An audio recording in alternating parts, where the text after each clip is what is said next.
In this video, I'm going to show you how you can use Copilot to analyze any image of your choice. So let's say I have my Microsoft Edge opened, and you can see by default, I had my Copilot in here. I can go to new charts and I can come down here to this plus sign and I can add in an image. Okay, add an image. So let's say I have this image in my, all right. So this one, I want to bring it in and I can just go ahead. You can as well drag and drop it. Can you tell me what this image is about? Be detailed.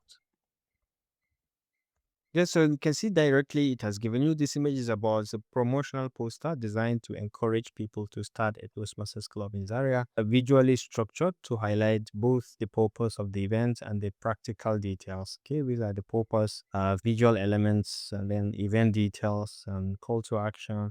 Overall impression of the image. You can see how detailed this can be. So this is an important feature that you can use to analyze any image of your choice, be it a graph, a chart, or any complex image that you find and you need to know more about it. So use Copilot for that. If you found this helpful, please leave a like.